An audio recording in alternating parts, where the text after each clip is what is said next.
बात करेंगे एक्टर सैफ अली खान की, जिनके हमले से जुड़ी बड़ी खबर मिल रही है। आरोपी शहजाद को बांद्रा पुलिस स्टेशन लाया गया है। सांता क्रूज पुलिस स्टेशन में शहजाद था। आज क्राइम सीन रिक्रिएट कर सकती है पुलिस। आज सैफ के घर उसे लेकर जाया जा सकता है। तो ये बड़ी जानकारी आपके टीवी स्क्रीन पर। बीते रोज ही थाने से अरेस्टिंग होती है, ये बहुत बड़ी सफलता। और इसके बाद फिलहाल आरोपी, क्योंकि अभी पुलिस के रिमांड पर है, उसने अपना गुनाह कबूल भी कर लिया। आपको बताते चले बिजॉय दास बंकल के वो यहाँ पर रह रहा था। पूरे नाम की अगर उसकी बात करें तो मोहम्मद शरीफुल इस्लाम शहजाद, जिसको पुलिस ने अरेस्ट कर लिया।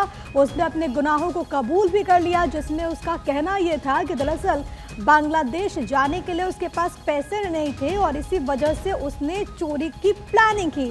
सैफ अली खान के वो घर पहुंचता है, उन पर हमला करता है। इसके अलावा शरीफुल ने तो ये भी जानकारी दी कि उसके पास जूते नहीं थे, तो सैफ अली खान के जूते भी उसने पहन लिए।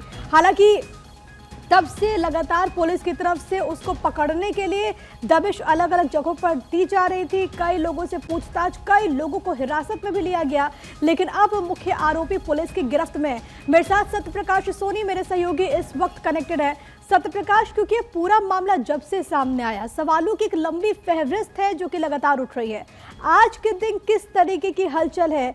रिक्रिएट क्राइम सीन को भी किया जा सकता है, इस बाबत क्या इंफॉर्मेशन और हमारे पास? बिल्कुल प्रिया, देखिए गिरफ्तारी के बाद पहला रिमांड जो है मुंबई पुलिस को मिल चुका है। 5 दिन तक मुंबई पुलिस कस्टडी में आरोपी रहने वाला है मोहम्मद शहजाद। जिस तरह के जानकारियां मुंबई पुलिस को पहले दिन दी, उसी इनपुट के आधार पर मुंबई पुलिस एक बार फिर से आगे की जांच करेगी। दरअसल मामला यह सामने आया कि आरोपी ने अपना गुनाह कबूल कर लिया है। वह सैफ अली को मारा है। इसके अलावा सैफ अली खान के घर पर जब वह गया था, उसने बताया तो चूंकि वह बांग्लादेश जाना चाहता था और उसके पास पैसे नहीं थे, इसलिए पैसों की किल्लत थी।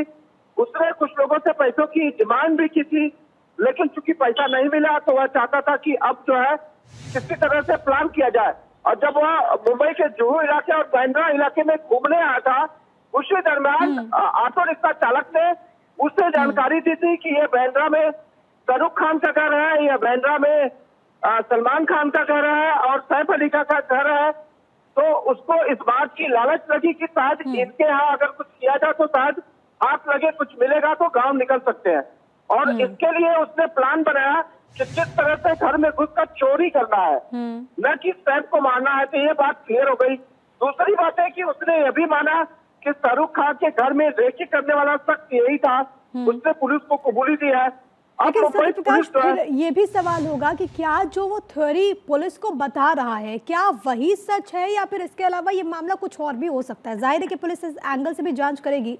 मैं लौट रही हूँ आपके पास, लेकिन एक बड़ी खबर सैफ अली खान से जुड़ी हुई ही मिल रही है कि आज उन्हें डिस्चार्ज किया जा सकता है। ये बड़ी खबर, शाम तक अस्पताल से छुट्टी मिल सकती है, सूत्र हमें जानकारी दे रहे। फिलहाल वो लीलावती हॉस्पिटल में एडमिट है। स्पेशल रूम में इस वक्त सैफ है, वहां पर स्टेटमेंट पुलिस दर्ज कर सकती है। हालांकि कहा यह जा रहा है कि उन्हें भी बोलने में तकलीफ हो रही है, लेकिन खबर यह है कि करीना का भी स्टेटमेंट पुलिस दर्ज कर सकती है। इससे पहले भी करीना का स्टेटमेंट दर्ज हो चुका है, जिसमें करीना ने इस बात का जिक्र किया था कि हमलावर काफी ज्यादा एग्रेसिव था। वो ये भी बताती है कि घटना के बाद वो शौक में थी, वो अपनी बहन करिश्मा के घर चली गई। लेकिन जो बड़ी जानकारी है वो ये कि सैफ अली खान को आज अस्पताल से छुट्टी मिल सकती है। मेरे साथ मेरे सहयोगी सत्यप्रकाश लगातार कनेक्टेड है।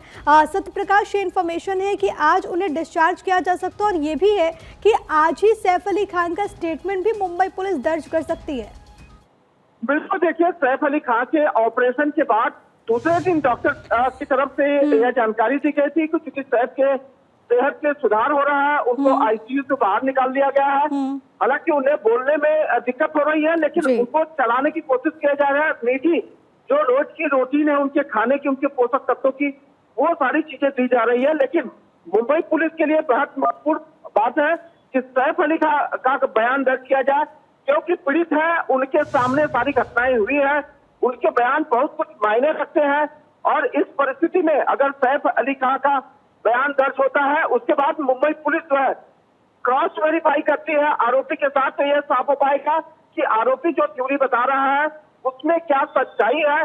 और इसके अलावा करीना कपूर का दोबारा स्टेटमेंट इसलिए लिया जा सकता है कि जब सीसीटीवी फुटेज में आरोपी देखा गया था, उस दरमियान 3 से 4 लोगों को मुंबई पुलिस ने हिरासत में लिया था, लेकिन अब सिर्फ एक आरोपी पुलिस की गिरफ्त में है, बाकी लोगों को अभी डिटेन के नाम पर रखा गया है। तो ऐसे में साफ जाहिर होता है कि क्या मुंबई पुलिस मुख्य आरोपी के पास से कोई और इनपुट निकालना चाहती है, या जो इनपुट मुंबई पुलिस के हाथ लगे हैं उससे जो है वेरीफाई करना चाहती है। इसलिए बहुत ही महत्वपूर्ण है। तो आज सैफ अली खान को अगर गिरफ्तार किया जाता है तो मुंबई पुलिस उनका बयान भी दर्ज कर सकती है। ठीक है, वेरिफिकेशन के लिए करीना से दोबारा स्टेटमेंट दर्ज कराएगी पुलिस, जिसका जिक्र सत्यप्रकाश कर रहे हैं।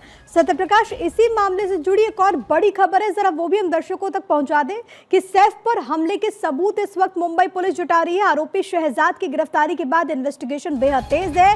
शहजाद बांग्लादेश से भारत कैसे आया, इसकी जांच होगी। शहजाद के मददगार एजेंट की तलाश में फिलहाल पुलिस जुटी हुई है। मुंबई में शहजाद की जानने वालों की भी पड़ताल जारी है। तो ये बड़ी जानकारी है और ये जो खबर है, क्योंकि इस पूरे मामले में आपने देखा कि जब शहजाद का नाम सामने आया और शहजाद से जुड़ी जो बातें हैं, यानी कि वो बांग्लादेश से आया था, अवैध तौर पर भारत में घुसा था, उसके बाद से क्या ये उस नेक्सस का हिस्सा है? क्योंकि आपने देखा कि पिछले कई दिनों से महाराष्ट्र हो, दिल्ली हो, ऐसे अभियान चल रहे हैं जो कि इलीगली भारत में रह रहे हैं उनके विरुद्ध। और ऐसे में अब शहजाद को लेकर के कि कौन एजेंट उसको लेकर के आया था, कैसे वो यहाँ पर रह रहा था, कैसे उसके पास डॉक्यूमेंट पहुंचे, कैसे उसने नाम चेंज किया, अब इस एंगल से भी पुलिस इन्वेस्टिगेट कर रही है। सत्यप्रकाश, बहुत शुक्रिया आपका तमाम बातचीत और जानकारी हम तक पहुंचाने के लिए।